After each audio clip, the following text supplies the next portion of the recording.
What's up, family? Gerald the Bossman here. You're tuned into the Bossman Show on AM 1010, AM 1430, 1055 The King. Let the King out at 105theking.com and the Bossman Show at bossmanshow.com. Hit me up on Instagram, The Bossman Show, Twitter at Bossman Show, and Facebook, Bossman Show. It's the Bossman on your radio. Listen to the Bossman Show with your host, JR, Saturdays at 9 a.m. right here on AM 1010, The King. What's up, good people? BetOnline is your number one source for all your betting needs. The latest odds, lines, and matchup reports for baseball, boxing, golf, and more. BetOnline continues to be the fastest and easiest way to place your wagers, including live betting and your favorite casino and card games available to play right from your phone. Head to the website or use your mobile device to sign up today and get in on the action. Remember to use your promo code BELIEVE, B-L-E-A-V, for your 50% welcome bonus on your first deposit. BetOnline, where the game starts. BS3 Network, changing the way you watch TV. Yes, BS3 Network, changing the way you watch TV, covering content and hot topics from A to Z, sports, music, society and culture, movie reviews, you name it, we have it. Check it out on bs3network.com or check us out on Roku, BS3 TV on Roku, as well as check out your favorite podcast on all podcast platforms or Spreaker.com/BS3 Network. You are now tuned to BS3 Network.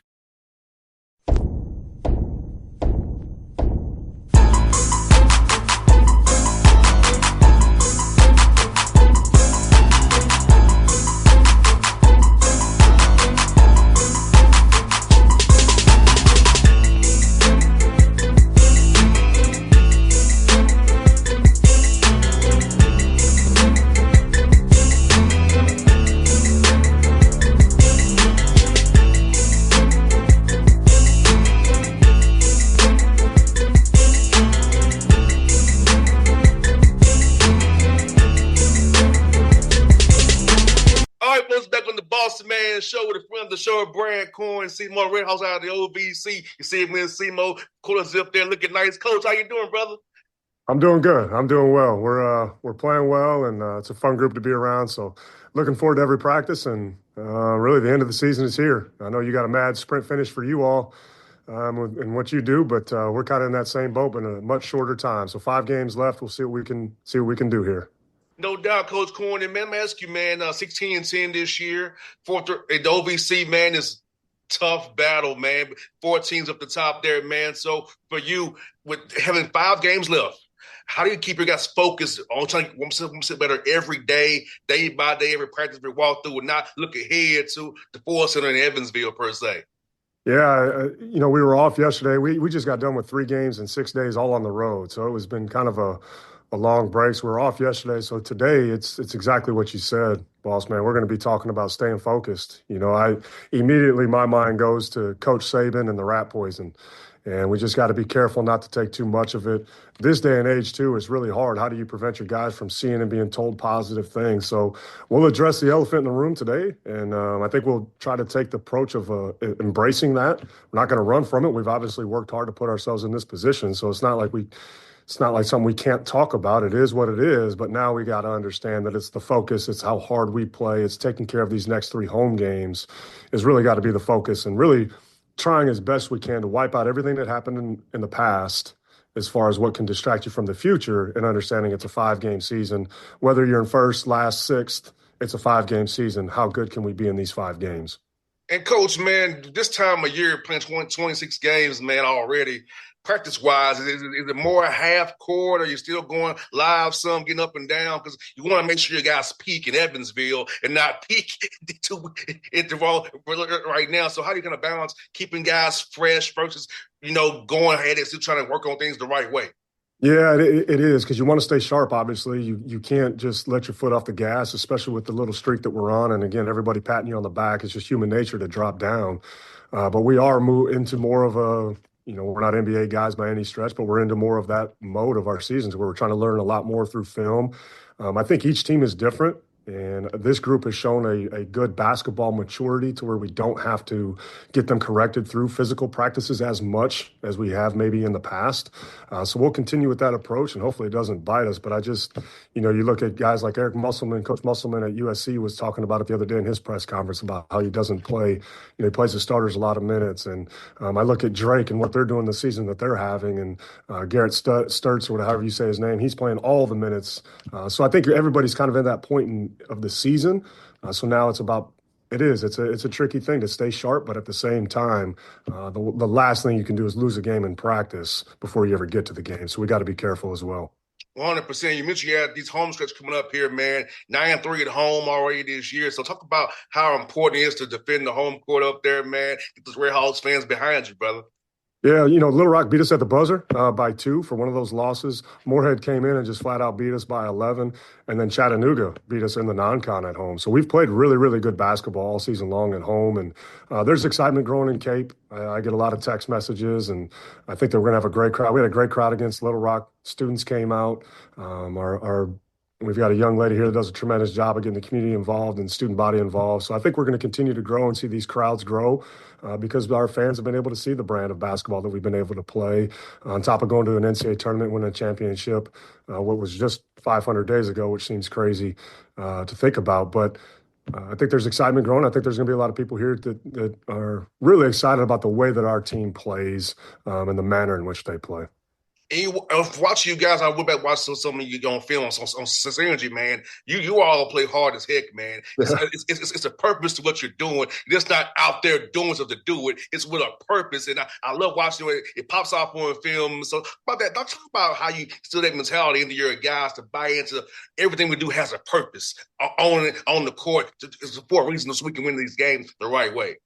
Yeah, a lot of guys have said that, so I appreciate you saying that and seeing that. I mean, to me, that's the ultimate compliment as a coach is that people recognize the way and the manner in which your players play and play the right way and compete. It's really a room full of competitors. A year ago we took some lumps with Rob Martin, Braxton Stacker, David Idata, T.J. Beal, B.J. Ward. Guys that just had to learn through playing games, and we took our lumps for that. So they came back this year just ultra competitive, and then Teddy Washington, one of our better guys on the stat sheet. He just brings a level of confidence and competitiveness. I think that's the main thing with these guys. They allow us to coach them pretty hard, and they respond to it. They don't get small. They take it, and they move on to the next play. So we just had a really nice mix. Staff did a great job of finding those guys that are wired up to get coached and to play hard, and as you said, have a purpose to what they're doing because we all have just a finite amount of time regardless, whether you're winning or whether you're playing college basketball or just life in general. So you might as well get after it and approach it the right kind of way and let the chips fall where they may. And that's kind of how guys play.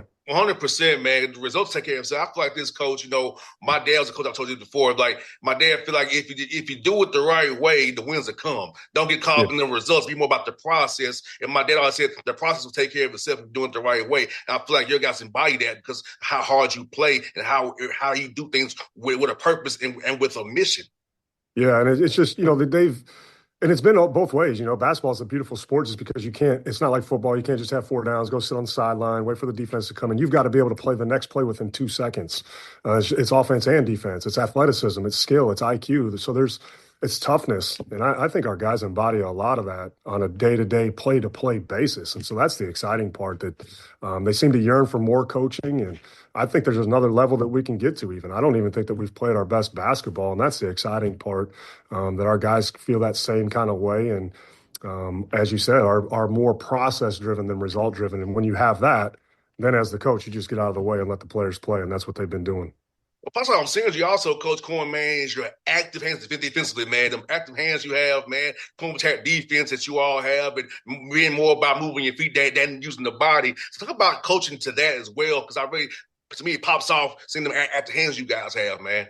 Yeah, that's something that we've talked about. I think you go back and look at all the great teams, whether you're in college or even in the NBA. When the Warriors were crushing it, of course Splash Brothers and shot a lot of threes and all that stuff, but they also were top 5 in the NBA in defense during that stretch as well. You look at Villanova when they went back to back. You look at UConn.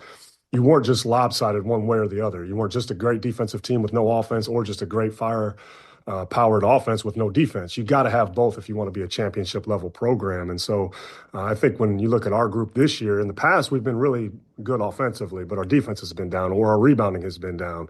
The thing that excites me about this group is they've taken an identity on the defensive side as well. And coming off that game against Little Rock, just a complete rock fight.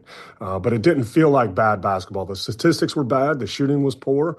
But it was just such a physical game that there was nothing easy coming in that game. And so to be able to win games like that on the road with everything that was on the line is very, very encouraging because, again, to my point earlier, I don't think that we've hit necessarily our stride offensively either or defensively within the same game. And if and when that happens, I think that we can be even more dangerous than we've been to this point. And also, Coach, man, you played a lot of close games this year so far. And talk about that as we go these last 5 game stretch heading to Evansville, how they experience from playing close games early in the year, whether they turn out your way or not. You have that Rolodex to pull from and say, hey, we do these things late game scenarios, we'll win rather than come on the right side of it, but we're on the wrong side of it as we maybe did early in the year. Yeah, I think there's a couple things that play into that. One, you got to have really good players, and we do. But I think like you talked about it before. They're really competitive, And so when the game is tight or there's 4 points, they're able to get themselves to another level mentally and physically, and whether we make free throws late or close out possessions with defensive rebounds, we've been able to do that in those tight games. The other thing is we have elite guard play between Rob BJ, Braxton, and Teddy Washington. And then we've got another guy that plays kind of our 5, and Brendan Terry, he's kind of that modern age face-up 5. He's really skilled with the ball, and he helps our offense flow. So you can't really press us late game. You can't trap our guards. If you foul us, we've made free throws to this point. So we really have a really nice mix of defensive. We can switch things. We can trap things. So we've got a nice mix of guys that allow us to do a lot of different things, which make you very I don't want to say unpredictable, but it makes it very hard for a team to just game plan one way against us because there's multiple ways that we can beat you or take away if you try to take something away from us, we're able to counter pretty easily based upon the way the rosters broke down. No doubt, you got multiple guys scoring the ball, sharing the sugar amongst the team. We'll talk about that as well. Late game, like we talked about, having optionality with multiple guys who can score the ball. You just can't load up the one guy. You got to worry about multiple guys and just say, what am I going to take away today? No, but I'm going to get beat that way. How am I okay getting beat, per se? Yeah, and Little Rock, just because that was our last game, the first time we played them, they really tried. They did a great job, trapped us, took our guards out of the game, and we struggled a little bit, and we got beat at the buzzer. But this time around, they tried to trap us, and they couldn't, and we made the right kind of play. So again, you can't just have one game plan against us, and I think that gives other coaches nightmares, and that's the thing I've heard a lot through these coaches that we've played to this point. They're very complimentary about the way that we play. No doubt, man. I'm going to ask you about this, man, as well. The OVC, man, people thought it would be down, but it's not. Like, top to bottom, it's still tough every night. Got cluster teams at 8 and 6 there as well, and the teams in the bottom of the league still giving you heck every day. So talk about just the depth of the league and how, despite losing the Belmonts and Mercers into the other world, it's still a quality league with high-quality things going on. Yeah, and I think if you even look back to a year ago, Martin, Little Rock, Moorhead, and I'm forgetting another team.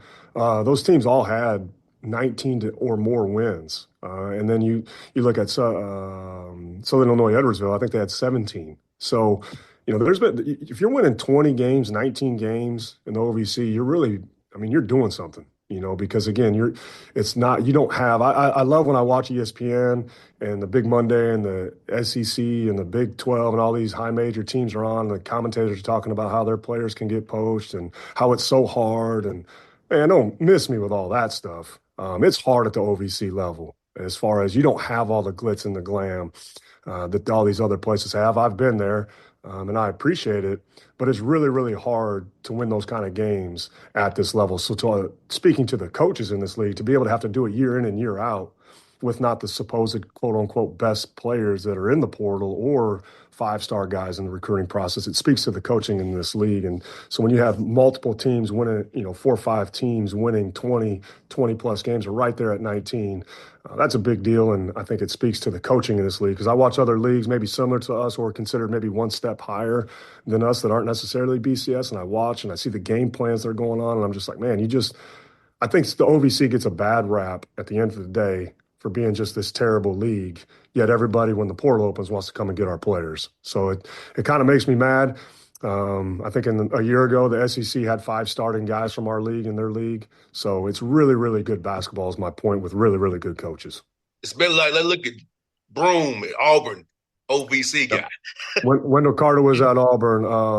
UT Martin Sears is at LSU right now. Missouri has Cruz that was at UT Martin. Little Rock's had multiple guys, that could have gone up. So Moorhead, like you said, Janai Broome, and even the Thelwell that's at Iowa right now. So yeah, we had Philip Russell and Eric Reed. Eric Reed went to Mississippi State. Philip Russell's now at VCU playing really well. They've won 20 games. So really, really good players in this league and really, really good coaches. And let's play, Coach, man. You got Tennessee Tech tomorrow coming into you. John Pimp does a heck of a job at Tennessee Tech, man. So what is it for those guys on the field? How you preparing to deal with John? These guys coming up there to cape them on Saturday, man. Yeah, even just since I've been in the league, we've had just great games against them, whether it's been home, road, or even in the conference tournament. So I think the one thing that somewhat helps us is they play a similar style offensively that we do. So I think we're a little bit more prepared to go against them. From a defensive and a scouting report standpoint, our guys recognize some cuts and movements that they make. But he does a great job of putting you in space. They have some undersized guys, if you will, that are extremely strong around the rim. So Coach Pelfrey's forgotten more basketball than I know. So I love competing against him and his teams, because they're always well prepared. They run good offense, and they're tough, and they play well on the road too over the years. So we can't assume that just because we're at home and we won a couple games here in a row that we're all of a sudden just going to show up and win. Because we just talked about, the OVC and any league and conference play, especially late February. This is when everyone's palms get a little bit more sweaty, things get a little bit more intense, because everybody knows what's on the line. So we have to come ready to play, whether we're playing TSU or Tennessee Tech or Morehead State, whatever it is. We got to be ready to play, because every game matters the same at this point. No doubt. With Coach Korn, I hope we're chatting again in a few weeks, man, after you have a good run here the last part of the season, man. We did like we did previously, man. So hopefully we'll talk again in March, man, after a good run for you, man. No, I appreciate that. Thank you. Inside, Coach. Be safe, man. You as well. Thank you. BS3 Network. Changing the way you watch TV. Yes, BS3 Network, changing the way you watch TV, covering content and hot topics from A to Z. Sports, music, society and culture, movie reviews. You name it, we have it.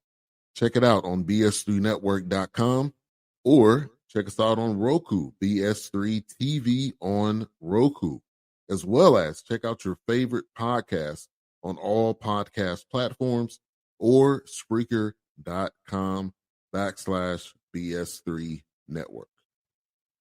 You are now tuned to BS3 Network. What's up, good people? BetOnline is your number one source for all your betting needs. The latest odds, lines, and matchup reports for baseball, boxing, golf, and more. BetOnline continues to be the fastest and easiest way to place your wagers, including live betting and your favorite casino and card games available to play right from your phone. Head to the website or use your mobile device to sign up today and get in on the action.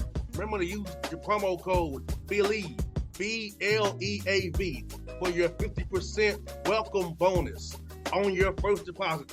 Bet online where the game starts. What's up, family? Jared the Bossman here.